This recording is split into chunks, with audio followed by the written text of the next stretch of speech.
Papua damai sejahtera.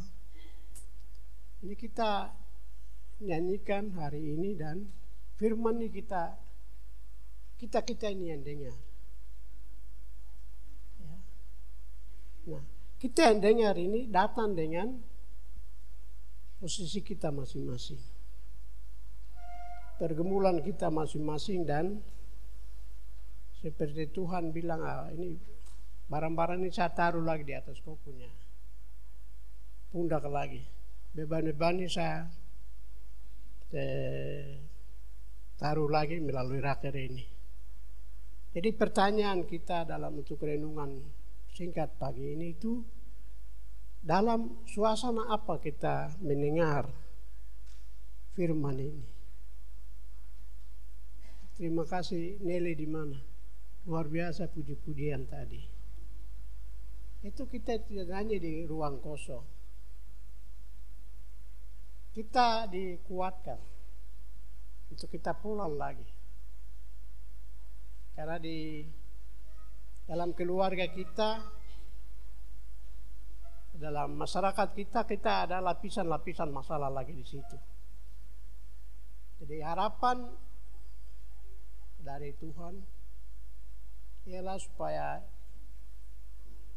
barang-barang yang kita lakukan ini, semangat ini, api ini, kita bawa pulang. Kita jaga, kita kelola.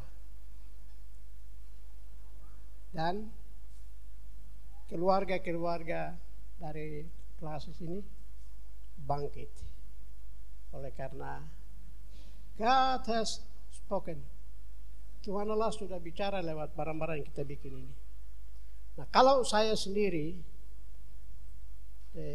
saya kan ketua sinode.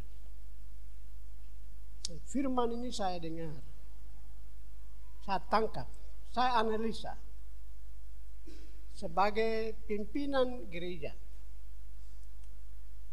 yang sudah memasuki 50 tahun kedua karya Sinode Gereja Kimi di Tanah Papua. 50 tahun pertama itu 6 April sampai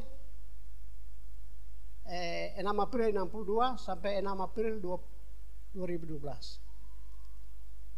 Itu bab pertama sudah selesai itu.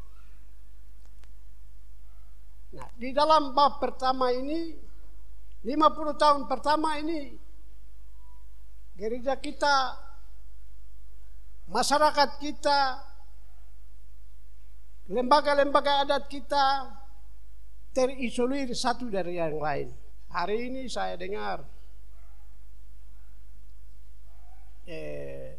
pesawat Trigana bisa dari Jayapura, Timika, Wageto, itu kampung saya itu. Dulu mana mungkin. Di kondisi 50 tahun pertama itu beda dengan hari ini. Hari ini saat kita sedang jalankan tugas Tuhan ini sebagai para gembala. Sedang jalankan tugas Tuhan sebagai saya ketua sinode. Keadaan sudah berubah. Keadaan berubah total. Sehingga itu masyarakat Indonesia bilang, Papua hari ini sudah menjadi bagian dari masyarakat Indonesia modern. Papua sudah terintegrasi dengan masyarakat Indonesia modern. Betul juga toh? Dari Wagete hari ini bisa naik pesawat, turun di Timika Jayapura atau Timika Jakarta, pulang pergi bisa. Jadi dia sudah jadi bagian dari masyarakat. Jadi hamba Tuhan itu kita gereja tidak tertutup, pendeta tidak tertutup dari semua perubahan-perubahan ini. Perubahan lain yang bikin kita terganggu hari ini yang sedang terjadi di luar dinding gereja kita yang perlu kita siasati ialah media sosial. Berita tentang kematian di kampung saya hari ini keluar, otomotif di Amerika Serikat bisa baca hari ini juga. Jadi dia sudah mengikat kita semua hari ini. Itu berarti semua orang lihat tanah Papua, kebudayaan Papua, sejarah Papua, semua mau datang. Keindahan Papua, semua mau datang. Kekayaan Papua, semua mau datang karena semua sudah terbuka. Jadi minta maaf, kamu dan saya, Tuhan sudah giring kita masuk ke bagian ini. 50 tahun kedua ini. 50 tahun kedua itu dari karya Gereja Kimi di tanah Papua itu 6 April 2012 sampai 2062. Persoalan kita ialah nanti 2062, anak-anak cucu-cucu kita akan merayakan 100 Kimi berkarya di tanah Papua atau dia bubar di jalan. Dia berhenti di jalan. Jadi perubahan-perubahan sedang menggoncang kita. Kita bukan lagi bagian terisolir dari masyarakat kita, dari tanah kita, dari kebudayaan kita. Kita harus berpikir bagaimana tahun 2062 gereja kita akan rayakan 100 tahun Kimi di tanah Papua. Itu tergantung dari sumber daya manusia. Atau nanti gereja dibubar. Sama seperti satu gereja di kota Amsterdam tahun 93. Saya oleh universitas ditunjuk untuk jaga pameran dari fakultas di gedung besar di pusat kota Amsterdam. Saya dengan ada 2 orang, satu perempuan, satu laki-laki, satu dari Jamaika, satu dari Belanda. Waktu kami jaga, perempuan dia bertanya, Ben, kau pendeta toh? Kenapa, ada yang salah kah? Tidak, maksudnya ini yang barang yang sudah jadi gedung kosong ini, gedung pameran ini dulu gereja. Jadi soal besar itu ada di depan kita orang. Nah, bagaimana kita sebagai gereja menghadapi itu? Ini kita dari segi penduduk, kita sudah berapa orang Papua ini, sudah berapa ini? Mungkin 1,5 atau ya itu pun kalau di pedalaman itu orang mati juga mereka hitung untuk bikin desa baru. Jadi ya HIV tinggi. Jadi saudara-saudara sekalian, hari ini yang saya mau sampaikan itu, hari ini saat kita berakhir ini, saat kita membuka rapat penting ini, mata Tuhan ada di atas kita. Amsal 15 ayat 3. What do you say about these changes? Apa engkau bilang tentang perubahan-perubahan ini?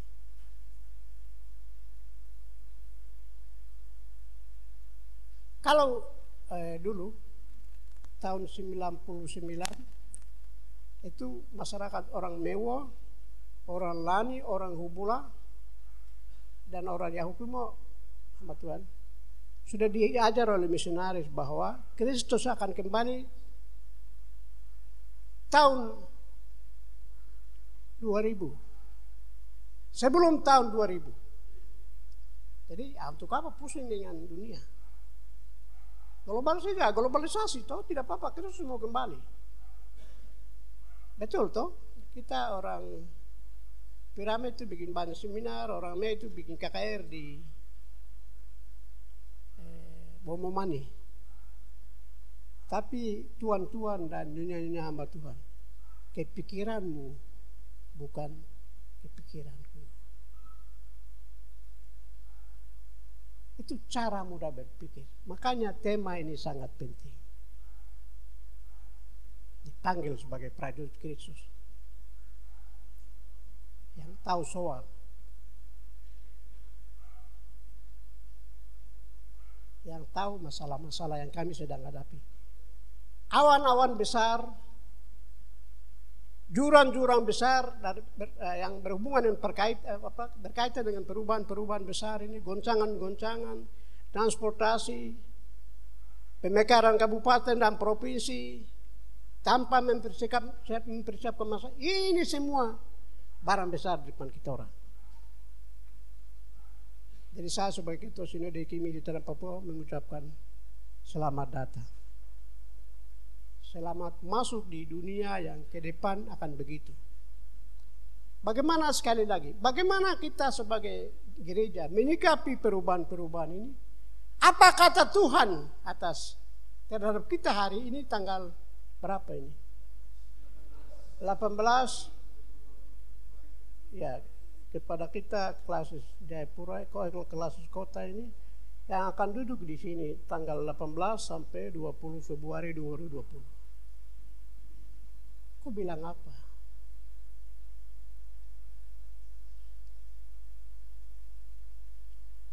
Kalau gereja kita itu terkenal gereja Injili, kan itu bagus. Cuma soalnya itu dia terlalu banyak normatif, terlalu banyak percaya dengan ayat-ayat, firman-firman, tapi lupa membaca Matius 16 ayat 2 dan 3. Matius 16 ayat 2 dan 3. Membaca tanda-tanda zaman. Oke, bagus mempertahankan tradisi gereja kita sebagai gereja Injili, tapi Tuhan juga marah, Yesus juga marah kalau kita hanya fokus terlalu banyak ke dalam, ke ayat-ayat, ke ajaran-ajaran normatif, karena nanti kami orang Kimi bisa jadi seperti orang-orang Farisi, tidak membuka diri. Jadi apa yang Bapak Ketua Sinode mau sampaikan? Apa yang Tuhan mau sampaikan pagi ini saat kita mau renungan ini? Tuhan bilang perubahan-perubahan ini sedang memaksa kita. Di dalam ruangannya ada berapa orang Pak Panitia? 200 kah? Hari ini Tuhan sedang memaksa 200 orang yang hadir ini untuk membuka diri. Lihat perubahan-perubahan. Mengerti bahwa karya gereja kita itu mesti berdampak ke depan. Memenangkan generasi baru ke depan. Itu saya bicara tentang PI baru. PI baru itu kita sudah tanamkan. Waktu dia mau serahkan obor Injil, Pak Ketua Kelas ingat ya, dia serahkan obor Injil itu, dia takut nanti gereja ini kita tidak urus. Hari itu saya bilang ya saya akan urus gereja ini. Dia khawatir itu globalisasi akan habiskan kita punya gereja ini sampai ke akar-akarnya.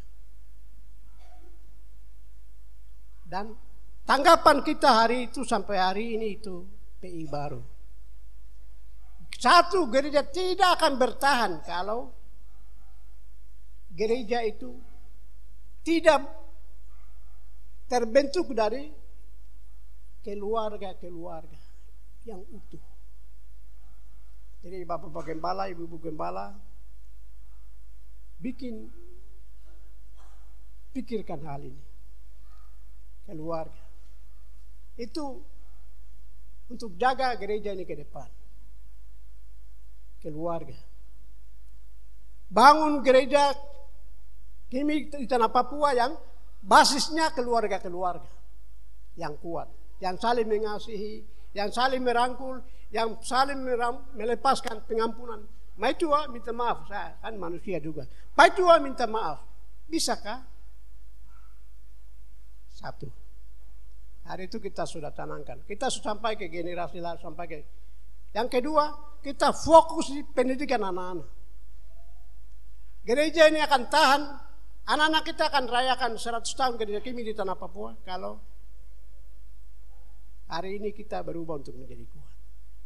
Gereja fokus di anak-anak. Ambil sikap, serap tantangan dari Yesus. Jangan kamu halangi anak-anak itu datang kepadaku. Ini baru kita bisa. Kita mesti punya hati seperti Yesus. Itu baru gereja ini akan kuat. Anak-anak berarti pendidikan. Kebutuhan dia makan dan minum di rumah. Kita mesti pastikan anak-anak ini di Jemaat Kota Jayapura bisa bersaing dengan anak-anak pendatang dari Muhammadiyah, NU dan lain-lain. Harga mati. Itu kalau saudara-saudara setuju bahwa gereja ini generasi lalu yang sudah bangun. Dan kami punya tanggung jawab untuk jaga gereja ini, pass it on to the next generation. Kasih ini kepada generasi berikut. Urusan anak. Itu segala macam, mau kosong banyak-banyak, gaplek, tamu, apa segala macam, pokoknya bagus. Tapi ya urusan anak dulu. Yang ketiga itu kita sering pakai 2 Korintus 4 ayat 6 itu. Di dalam diri kita semua, laki-laki dan perempuan, orang besar dan orang kecil, tua muda, di dalam diri kita masing-masing. Hari ini saat saya sedang bicara ini, Tuhan sudah taruh dia punya terangnya di dalam diri kita masing-masing. Kita semua inti di hadapan Tuhan. Mari kita membaku rangkul sudah. Saudara minta maaf, bapak-bapak minta maaf. Bisakah? Ini yang orang biasa bilang hak asasi manusia. Semua orang inti. Semua orang berharga di mata Tuhan. Semua intan. Itu. Berikut itu kerja. Kerja. Hari itu dan saya sering bilang sejak itu. Kita orang Kimi, laki-laki, kita mesti ubah ayat itu. Amsal berapa itu? Ada Amsal 30 kan? Dari dulu puji-puji perempuan terus saya kecewa sekali. Kita mesti ubah dia. Kita bangun sebelum perempuan dan anak-anak bangun. Kita tidur sebelum setelah istri dan anak bangun tidur. Bisakah? Tepuk tangan dulu. Apa ini? Ini baru bisa. Itu yang berubah untuk menjadi kuat. Ya. Dan yang terakhir itu, yang tadi Tuhan Yesus tidak marah kita terus, Matius 16 ayat 2 dan 3 itu. Matius 16 ayat 2 dan 3 tadi. Baca tanda-tanda zaman. Mengerti perubahan-perubahan yang sedang terjadi yang nanti punya dampak ke depan.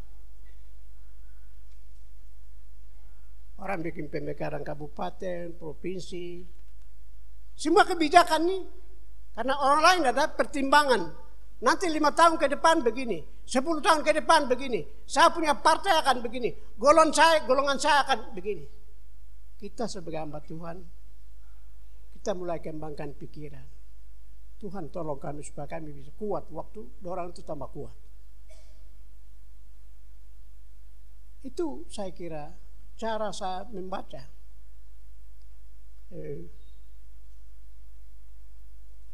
firman Tuhan ini. Semoga raker ini bisa jadi kesempatan untuk lihat inventarisasi soal-soal yang mengganggu kejiwaan kita, mengganggu keberadaan kita, mengganggu hati kita, memadamkan terangnya Tuhan yang Tuhan sudah pasang di dalam diri kita masing-masing. Terangnya Injil yang Tuhan sudah tanam di tanah ini. Dan kita puji Tuhan. Mata Tuhan ada di atas sini.